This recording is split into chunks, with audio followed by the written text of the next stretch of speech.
Accession of princely states. Welcome to SK education. मेरा नाम है सुमित के एसपी। दोस्तों, आज के इस वीडियो में बात करेंगे स्वतंत्रता के बाद किस तरीके से राजवाड़ों का विलय होता है भारत के अंदर। तो शुरुआत करते हैं दोस्तों। स्वतंत्रता की प्राप्ति से पहले भारत दो भागों में बटा हुआ था, एक ब्रिटिश, दूसरा देसी राज्य, जिन्हें रजवाड़े कहा जाता है। ब्रिटिश भारत के शासन तत्कालीन भारत सरकार के अधीन था, जबकि देसी राज्य वो अपने आप अलग शासन करते थे, उनके राजाओं के हाथों में शासन होता था। भारतीय स्वतंत्रता आंदोलन के मार्ग पर देसी रियासतें सदैव बाधा बनी रहीं। ये हमेशा देश की जितनी भी आंदोलन होते थे उसमें बाधा डालते रहते थे। इन देसी रियासतों को संवैधानिक गतिरोधों का बढ़ावा भी मिलता रहा।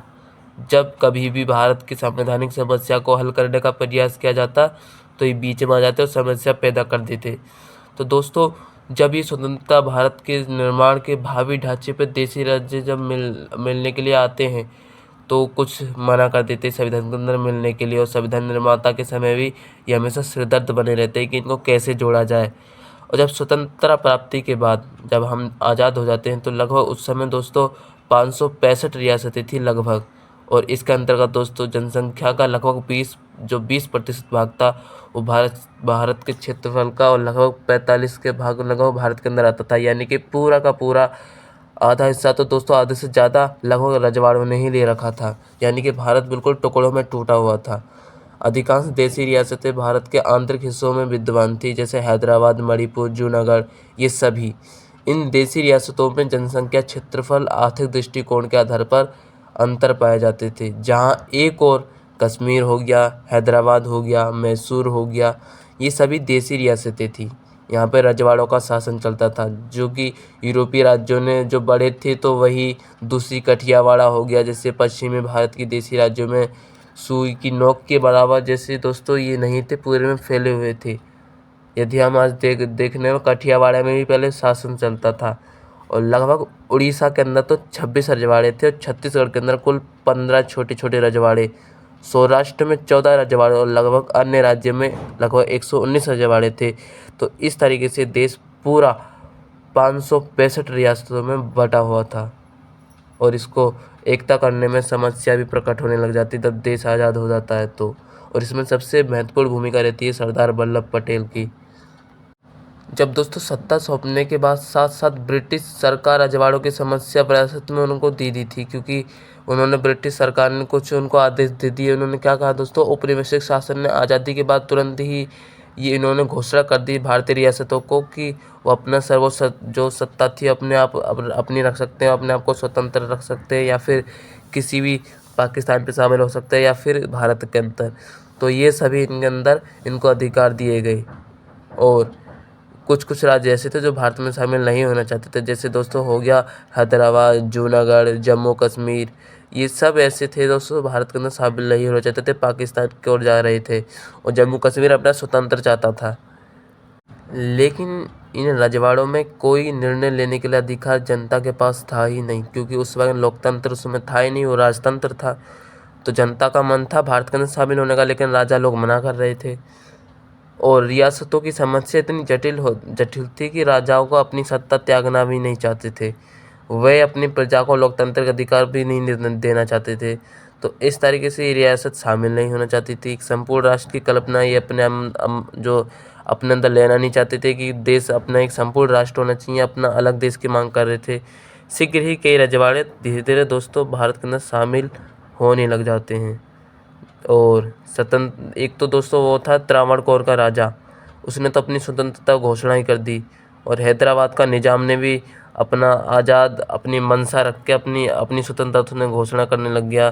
भोपाल के नवाब भी संविधान सभा के भाग लेने के इनकार मना कर दिया भोपाल के नवाब ने। तो इस तरीके से रियासतों को जोड़ने में थोड़ी मुश्किल आने लगी।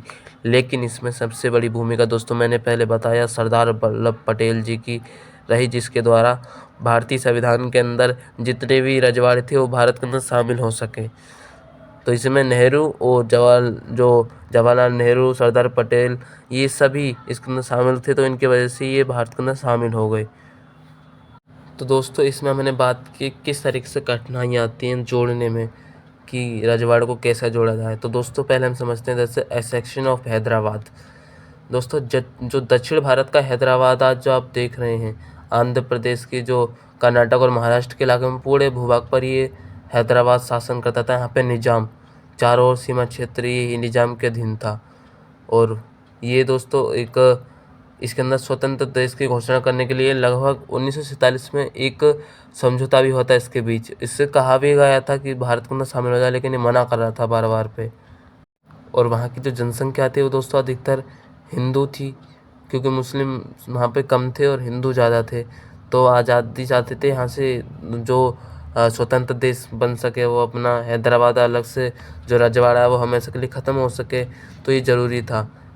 तो दोस्तों इसके अंदर कई सारे आंदोलन थे। तो आंदोलनों के बाद लगभग दोस्तों कुछ समय बाद जब निजाम अपने आप को जो क्या करता है दोस्तों कि इसके अंदर कुछ पहले शुरू में आंदोलन होने लग जाते हैं कि इसके अंदर महिलाओं को सताया जाता है, और रजाकार मुस्लिम थे, कट्टर सांप्रदायिक थे, ये हिंदुओं पर जुल्म करने लग जाते हैं, हत्या लूटपाट ये सब करने लग जाते हैं। तो इस तरीके से दोस्तों इसके बाद जुल्म के कारण भारतीय सेना थी उसको हस्तक्षेप करना पड़ता है 13 सितंबर 1948 को।